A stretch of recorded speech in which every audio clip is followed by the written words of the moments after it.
Olá, cursista! Seja bem-vindo à nossa primeira aula do primeiro módulo. Nesta aula, falaremos sobre o papel do inspetor da qualidade e os conceitos relevantes que introduzem o conhecimento da qualidade, relação empresa-cliente, motivação e cultura organizacional.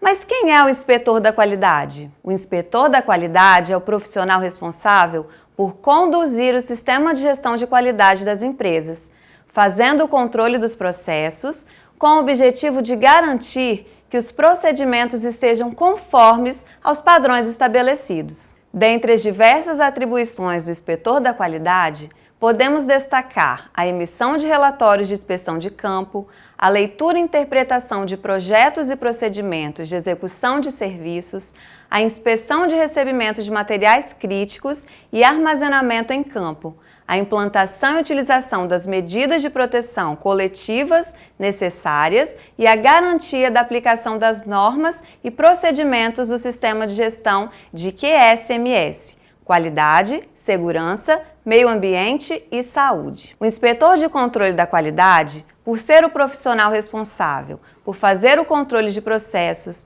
garantir que os procedimentos sejam seguidos conforme regras estabelecidas, se relaciona com toda a área de controle dentro de uma empresa. Antes de iniciar com definições e evolução das questões ligadas à gestão da qualidade, é importante ter o conhecimento de como evoluiu a relação entre empresa-cliente, até que se compreenda o contexto atual, pois essa relação que define inclusive a importância do cliente ao longo da história, ajudará a compreender a evolução histórica acerca do tema qualidade. O estudo da relação entre empresa e cliente é dividido em 3 fases.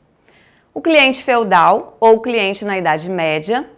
Nessa época, a produção dos artigos vendidos era feita por artesãos e existia uma estreita relação entre quem produzia, o artesão, e o consumidor, o cliente ignorado ou a era do produto. Neste cenário empresarial, onde a organização estava voltada para si, para a sua produção, ao cliente não era dado importância.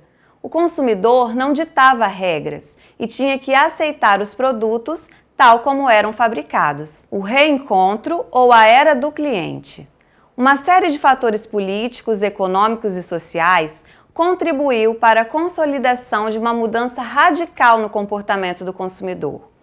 Já não se vendia com a mesma facilidade de antes e a consequência foi uma transformação na forma de relacionamento das empresas com seus clientes. A qualidade do atendimento ao cliente tornou-se um desafio para as empresas a partir da década de 90, onde se inicia a era da diferenciação de produtos, serviços, de acordo com variados tipos de consumo e com base em serviços personalizados oferecidos. Portanto, neste período, o serviço ao cliente passou a representar uma alavanca estratégica para a expansão de negócios. Os consumidores tomaram consciência de seus direitos, sendo assim, passaram a ser respeitados em decorrência do surgimento de iniciativas importantes que vieram a incrementar o desenvolvimento da qualidade. Dentre algumas instituições de proteção ao consumidor existentes, podemos afirmar que o Código de Defesa do Consumidor é um marco referencial na relação empresa-cliente no Brasil. Uma organização pode ser continuamente melhorada, e esta é uma responsabilidade total e indelegável da administração da organização. Um dos desafios é romper e abandonar práticas gerenciais baseadas em princípios não mais vigentes no mundo atual. É ainda ter a consciência de que a qualidade, a produtividade, a competitividade da organização dependem diretamente do resultado de cada pequeno procedimento, como se fosse o elo de uma corrente. Somos diferentes em vários aspectos e também no que tange a motivação. Mas então, o que é motivação? Motivação é o impulso interno que leva à ação. O processo motivacional começa com o surgimento de uma necessidade. Sempre que uma necessidade aparece, ela rompe o estado de equilíbrio do organismo, causando tensão, insatisfação, desconforto e desequilíbrio. Isso leva o indivíduo a agir, se comportar de determinada forma.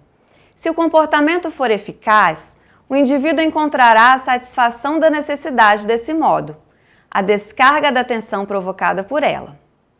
Satisfeita a necessidade, o organismo volta ao equilíbrio. Existem várias as teorias que explicam motivação.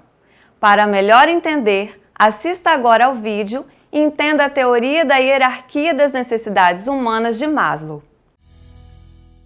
Nos anos 50, o psicólogo Abraham Maslow apresentou sua teoria da hierarquia das necessidades humanas em uma pirâmide. Essa teoria fala sobre o que você, como um homem ou uma mulher, precisa e em que ordem você precisa. Maslow argumentou que todas as pessoas podem se tornar bem-sucedidas e realizadas. O que devemos fazer é ir cobrindo, uma a uma, as nossas necessidades em uma determinada ordem de precedência. Na base da pirâmide, isto é, no local de maior prioridade, são as necessidades básicas ou fisiológicas, como a fome, a sede, a respiração, o abrigo e o sexo, por exemplo. Uma vez que as necessidades fisiológicas são satisfeitas, o próximo passo são as necessidades de segurança. Onde estão os elementos que fazem o indivíduo se sentirem seguros, desde a segurança em casa até os meios mais complexos, como a segurança no trabalho, segurança com a saúde, planos de saúde, etc. Quando a nossa necessidade de segurança e de proteção está satisfeita, devemos enfrentar a necessidade de pertencer, ou seja, a necessidade de ser parte de uma comunidade. São as chamadas necessidades sociais. E ficam no terceiro nível da pirâmide.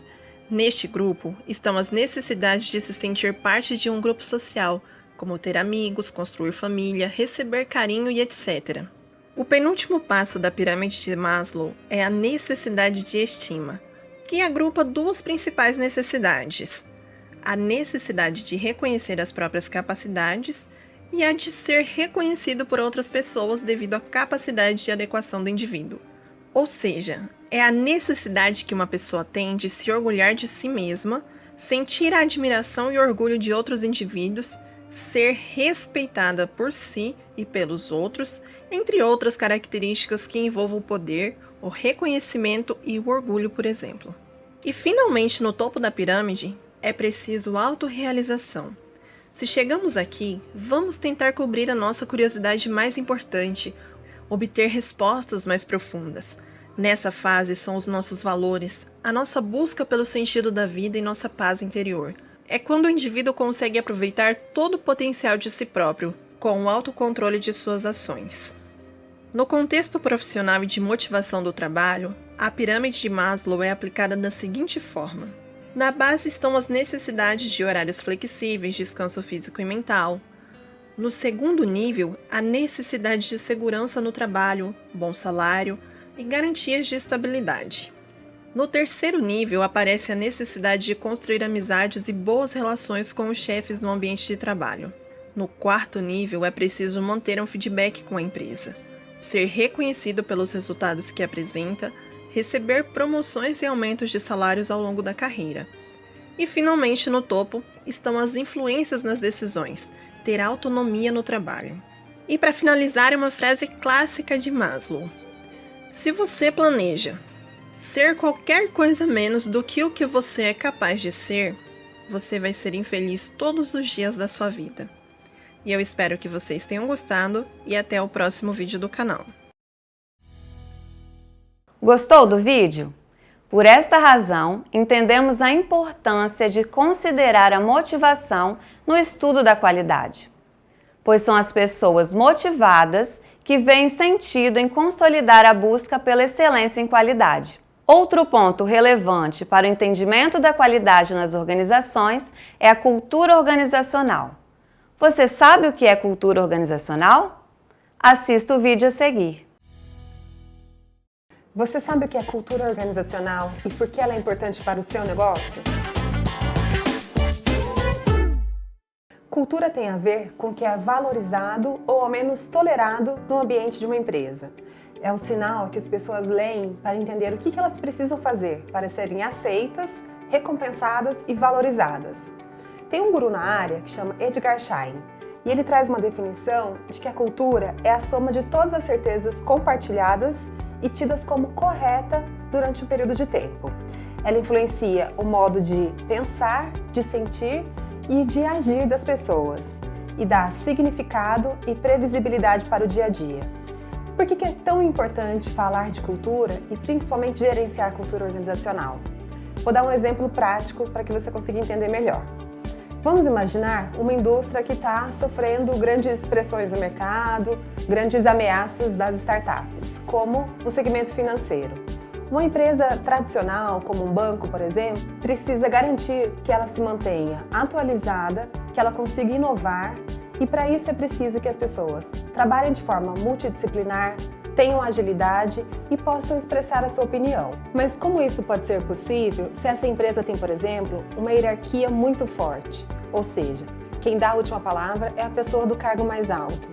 Ou como pode ser que essa empresa vai estimular o trabalho em equipe de forma multidisciplinar se cada um está buscando atingir os resultados individuais ou no máximo da sua área? Como a gente faz isso aqui na consultoria? Quando a gente vai fazer um projeto de transformação cultural, a gente segue algumas etapas. A primeira delas é um diagnóstico da cultura atual, entender onde estamos. Depois a gente faz o desenho da cultura desejada, ou seja, o que se quer atingir. Qual é essa nova dinâmica, essa nova realidade que a empresa precisa e quer desenvolver para entregar seus resultados? E o terceiro passo é elaborar um plano de ação.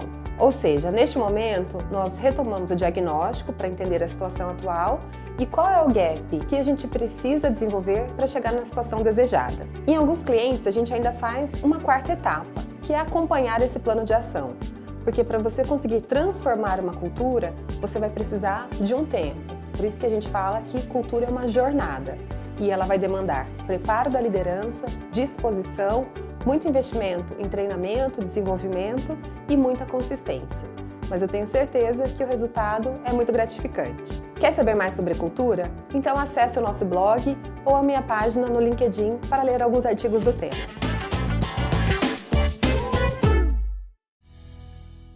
A cultura organizacional é o agente de consolidação da gestão da qualidade numa organização, pois os processos só serão realmente implementados se a empresa entender e vivenciar a qualidade como fator ligado à sua maneira de agir e pensar. Deste modo, a forma como as pessoas são envolvidas neste processo diz muito sobre seu sucesso, pois a cultura é compartilhada com os membros da organização. Chegamos ao final da nossa aula. Leia a apostila, acesse o material complementar. Desejo a você bons estudos!